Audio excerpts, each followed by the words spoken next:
India market invest মাইন্ডসেটে আপনাদের স্বাগত। যা চ্যানেল নতুন এসেছেন তাদেরকে হলো প্লিজ চ্যানেলটাকে সাবস্ক্রাইব করবেন, লাইক করবেন, বেল আইকনটা প্রেস করবেন, তার সাথে অল বাটনটা প্রেস করবেন, নোটিফিকেশন সঙ্গে সঙ্গে আপনাদের কাছে গিয়ে পৌঁছাবে। নিফটি ফিফটি দেখুন, নিফটি ফিফটিকে দেখলে দেখা যাবে আজকের দিনে এখনও পর্যন্ত 0.72% ডাউন সাইড মুভমেন্ট দেখাচ্ছে। আজকের দিনে একটা বড় ইভেন্ট চলছে, তো সেই ইভেন্টের থেকে পজিটিভ নিউজ আসা সত্ত্বেও মার্কেট কিন্তু নেগেটিভ পারফরমেন্স দেখাচ্ছে। কোন ইভেন্ট? বিহারের ইলেকশনের রেজাল্ট। তো সেই রেজাল্ট অনুযায়ী দেখলে দেখা যাবে, দেখুন বিজেপি 87, জেডিইউ 79, অর্থাৎ দুইজনা একসাথে জোট সঙ্গে, অর্থাৎ বলতে পারেন বিজেপি এবং জেডিইউ মিলে হচ্ছে এনডিএ। তো এনডিএ কিন্তু সেখানে লিড করছে, যথেষ্ট ভালো, যা এক্সিট পোল বলছিল তার থেকেও যথেষ্ট ভালো লিড করছে।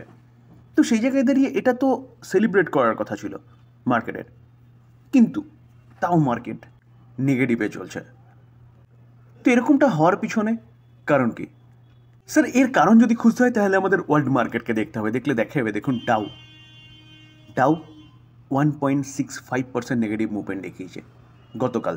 S&P 500 1.66 নেগেটিভ পারফরমেন্স দেখিয়েছে S&P 500। ন্যাসড্যাকও কিন্তু 2%-এর ওপরে নেগেটিভ পারফরমেন্স দেখিয়েছে।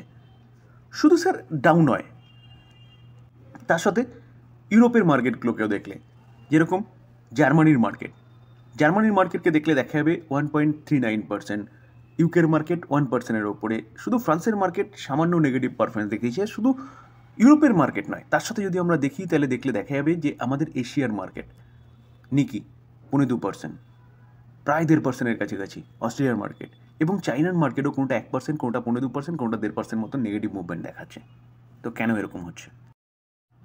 জাস্ট একদিন আগে আমাদের ইন্ডিয়ার সিপিআই ইনফ্লেশন ডেটা রিলিজ হয়েছিল। কবেকার? অক্টোবর মাসের। তো সেরকমভাবে ইউএসেরও কিন্তু সিপিআই ইনফ্লেশন ডেটা রিলিজ হওয়ার কথা ছিল। কত তারিখ? 13 তারিখ, 13ই নভেম্বর। কোন মাসের? অক্টোবর মাসের ডেটা। তো যেহেতু গভর্নমেন্ট শাটডাউন ছিল, তার জন্য কি ডেটাটা রিলিজ হয়নি। এক্সপেক্ট করা হচ্ছিল যেহেতু 13 তারিখে শাটডাউন উঠে যাচ্ছে, তো মার্কেট এক্সপেক্ট করছিল যে হয়তো 13 তারিখেই এই ডেটাটা পাওয়া যাবে, এবং এই ডেটার উপরে কিন্তু ডিপেন্ড করছে ইউএসের ইকোনমি, তার সাথে ফেডের রেট কাটের ডিসিশন। তো 13 তারিখে তো বেরোয়নি, তার সাথে কবে বেরোবে সেটাও কিন্তু এখনও পর্যন্ত ইউএস গভর্নমেন্ট আপডেট দেয়নি। শুধু সিপিআই ইনফ্লেশন ডেটা নয়, তার সাথে কিন্তু আনএমপ্লয়মেন্ট রেট, সেটাও কিন্তু এখনও পেন্ডিং রয়েছে। তো দেখলে দেখা যাবে লাস্ট আনএমপ্লয়মেন্ট রেট কবে বেরিয়েছিল? আগস্টেরটা বেরিয়েছিল সেপ্টেম্বরের 5 তারিখে। তো সেপ্টেম্বর অক্টোবর 2 মাসের কিন্তু আনএমপ্লয়মেন্ট রেট কি, অ্যাকচুয়াল কোন দিকে এগোচ্ছে সেই ইউএসের আনএমপ্লয়মেন্ট, সেটা কিন্তু এখনও পর্যন্ত পাওয়া যায়নি। তো এখানে একটা ফিয়ার সৃষ্টি হচ্ছে। মার্কেট এক্সপেক্ট করেছিল, ওয়ার্ল্ড মার্কেট, যে শাটডাউন যেহেতু উঠে যাচ্ছে, তো সেই জায়গায় দাঁড়িয়ে এই ডেটাগুলো গভর্নমেন্ট রিলিজ করবে। দেখুন স্যার, এই আর্টিকেল দেখলে দেখা যাবে যে ফেডের রেট কাট নিয়ে একটা কিন্তু ধোঁয়াশা সৃষ্টি হয়েছে। কেন?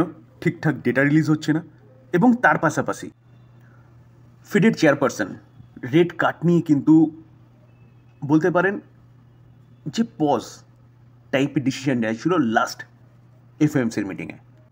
তো এই কারণে কিন্তু মার্কেটে একটা ফিয়ার সৃষ্টি হয়েছে, যার জন্যে বলতে পারেন যে এরকম একটা সেল আপ দেখা গেছে যে ডিসেম্বরের 9-10 তারিখে যেখানে লাস্ট এফওএমসির মিটিং হবে, সেই এফওএমসির মিটিংয়ে ফেড কী করবে যদি এই ডেটাগুলো ঠিকঠাক পাবলিশ না করে, এবং ডেটাগুলো কেন পাবলিশ করছে না, ডেটাগুলোর মধ্যে কোনো নেগেটিভ নিউজ আছে বা নেগেটিভ পারফরমেন্স দেখাচ্ছে।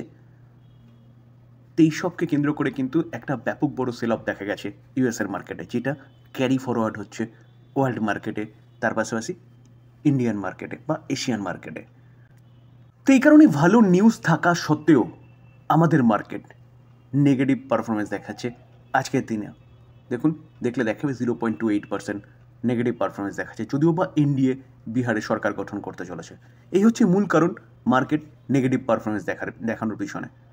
আলোচনা এই পর্যন্ত। যদি ভালো লাগে, যা চ্যানেল নতুন এসেছেন তাদেরগুলো প্লিজ চ্যানেলটাকে সাবস্ক্রাইব করবেন, লাইক করবেন, বেল আইকনটা প্রেস করবেন, তার সাথে অল বাটনটা প্রেস করবেন, নোটিফিকেশন সঙ্গে সঙ্গে আপনাদের কাছে গিয়ে পৌঁছাবে। থ্যাংক ইউ, ভালো থাকবেন।